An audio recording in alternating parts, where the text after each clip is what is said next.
Today was the day for the infamous and much anticipated Erg Shigaga and, to mix it up, Lac Rose and multiple rocky tracks formed by the recent rains. It was a real smorgasbord of terrain on day 3 with brand new routes between Tagonit and Douski Oasis for a total of 452 kilometres of special stage.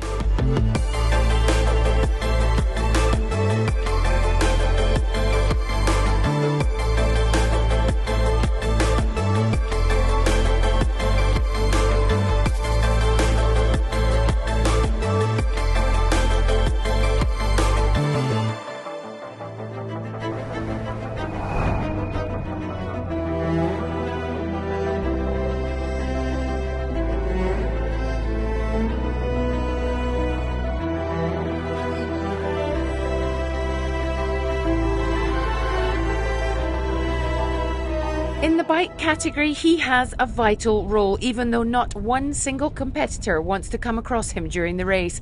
Issam is the driver of one of the 2 bike sweeper trucks. At the wheel of Balimoto 2, he follows the riders, he helps them and supports them, and he picks them up if need be. He is in constant contact with Race HQ and gets involved if ever there's a bike rider in trouble, or if he or she has had to leave the bike in the desert, as was the case yesterday for Paul Therese. And then Balimoto 2 was called in today to help bib number 84. He was out in the desert for a while, but finally Michel Delay saw the St Bernard of the desert coming to his rescue. On day 1 he had problems with his clutch and subsequently he fell and broke his collarbone. Yesterday I broke my clutch at kilometre 16. I repaired it last night and set off again. I think I broke my collarbone in a ditch. I managed to get here, but now I'm done. I tempted the devil, but he is stronger than me. Sadly, with a heavy heart, Michel Delay has had to abandon. Willem Martinez Boronat is a huge fan of the golden age of rally racing. He's here aboard his KTM to relive the mythical adventures of Thierry Sabine, alone with no assistance. He is a Motul Extreme rider, and the soon-to-be Senegalese citizen is leading the category. Once more today, he finished the stage first Malimoto and 13th overall. 5 kilometres from the end of the stage, I hit a rock and fell. I wasn't going fast. After that, I made a small nav error. Then I doubled back and found the track. 453 kilometres is long, but it was good. Joan Pedrero is back in 2025 for another go at the Africa race on his Harley Davidson. After proving last year that the big heavy bike could actually make it to Dakar, the Spaniard is having great fun doing it all again. He finished the day in 9th place.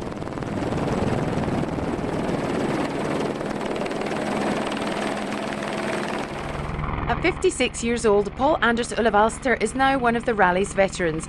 The most successful stage winner in the race's history has not lost his touch. On the contrary, he is still up there in the top 10 and today even finished 4th. Better day today. So yesterday was very bad. So today was a good day. So I felt like in the old days. Long stage, go nice and calm. I push, but not too much. And then the problem is that now the bike is more fast than before. Everything is more quick, but the brain is slower and slower. So the navigation is holding me back. Today's podium is once again 100% Italian, and in 3rd place we find Francesco Montanari. He rode on his own for the whole stage, not seeing another soul except at the refuelling point. The Italian loved this stage. He knows he cannot keep up with the pace of the 2 at the front, but it was a massive learning curve to ride alone with no one to follow and having to find his own route. Out at the front, last year's dueling pair are back in their habitual cat and mouse game. Yesterday, Alessandro Bacciuri won, meaning today he had to open the stage. Never easy, but made even more difficult by his Stella nav device breaking down. Despite a good rhythm, he was caught by Cerruti at kilometre 65. He finished 2nd this Thursday afternoon. And so, victory today went to Jacopo Cerruti, his 2nd for this edition. The defending champion in his 2nd Africa race won 4 stages last year and really felt the physical strain of the route today. He spent most of it standing up. He arrived tired but still smiling as he delivered his thoughts on the day. It was a really difficult day. I remembered from last year that it was the most physically demanding stage of the Africa race, and it was as hard again today. Lots of holes, lots of stones. It was almost impossible to sit down because there are too many holes, so I was always on my feet. It's really tiring. Tomorrow's another day. In the stage results, it's 1, 2 and 3 for the Italians again, with Cerruti, Bocciuri and Montanari. The first Motul extreme rider is Shinya Fujiwara of Japan in 7th. In the GC, the Italian trios still dominate, but there's not much between the veteran Ola Valseter and the 5 following him, so still all to play for.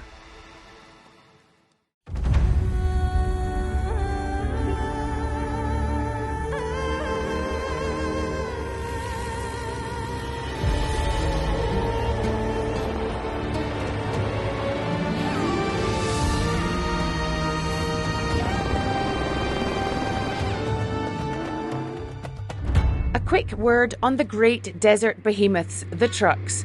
Gerrit Zurmond is into the top 10 in the car truck SSV category. After numerous Dakars, the Dutchman is here to experience the Africa race and today thundered into 8th place on board his MAN truck, where he joins his compatriot Martin van den Broek here behind the wheel of his SSV. The two Dutchmen in the top 10, both looking for a real African adventure. And after gaining experience in the Dakar last year, Van den Broek finished 6th in today's stage.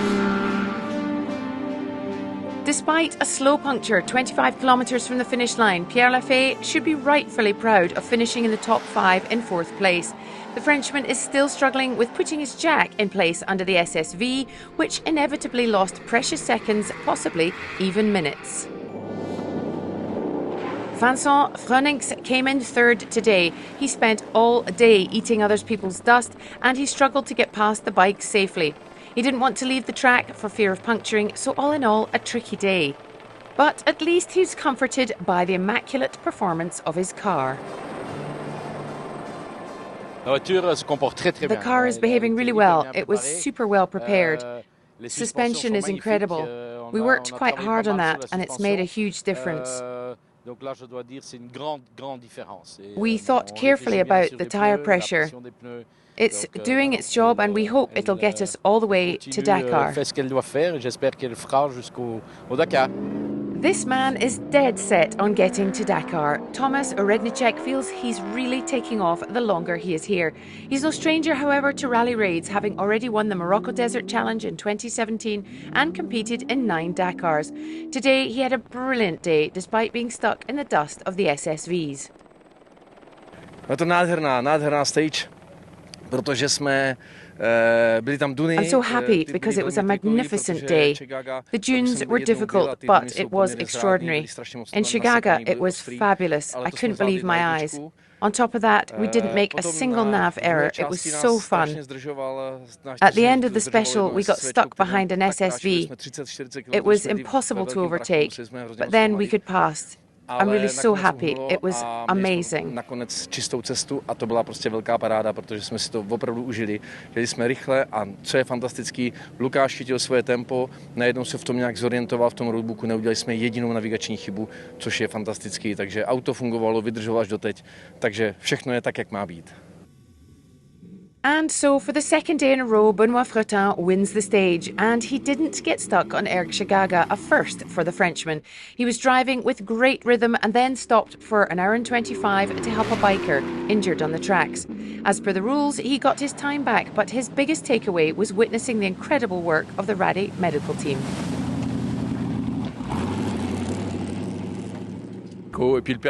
The medical staff did an amazing job. They're so good to take blood pressure, do injections, do everything to get them back on their feet in the middle of the desert. That's amazing. In the rankings, Benoît Fretin takes his second stage win in a row, followed by a very happy Thomas Orednicek and Vincent Freunings. The Polish driver Magdalena Zając comes in 5th. In the GC, Fretin has a lead of over 25 minutes from Freunings. The Dutch truck of Zurmond makes it into the top 10 in 8th.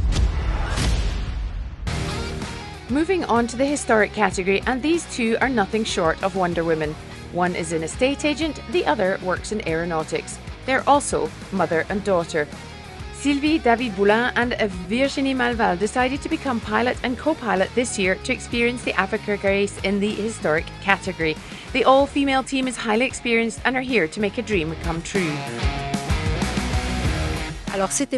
It was my dream, actually, and then Virginie was born in 1986, the year we lost Thierry Sabine. At the wheel of their Nissan Patrol, they are proudly sporting the number 319, a number combination that means a lot to the whole family.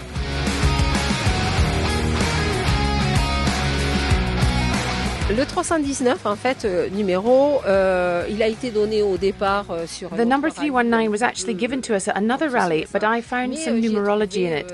I was born on the 31st. Virginie was born on the 9th. My grandchildren, Virginie's son, was born on the 9th of the 9th. So still the number 9. Donc on a encore ce numéro 9.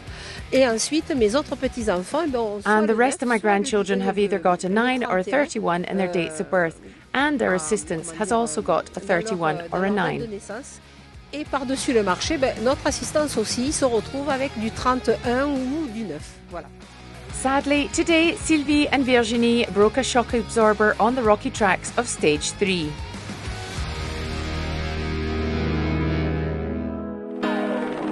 Lastly, in the historic category, the day was very, very challenging for all the participants. As before, we find the usual suspects out front. In third place, Kurt Dujardin in his first Africa race. The Belgian found it very challenging, even though he is paired with René de Klerk, who finished second last year. Regardless of the challenging day, Fabrice and Magali Morin pulled it out of the bag and finished in a cracking second place. Finally, even Eric and Tom Claes were surprised by the level of difficulty today, but as real regularity specialists, they still managed to win their third consecutive stage. In the rankings, Eric and Tom Claes take their third stage win, the Morans come in second, and the two all-female teams keep their fourth and fifth places. In the overall rankings, it's the Claes father and son duo still leading ahead of Dujardin and de Klerk, with many ZRs still to come. Tomorrow, the fourth stage is 499 kilometres long between Douze and Laayoune, with 486 kilometres of timed sector. And it's going to be an absolute thriller with rolling pistes and breathtaking scenery as the caravan finally hits the southern Morocco desert. That's all for today. See you tomorrow. Bye-bye.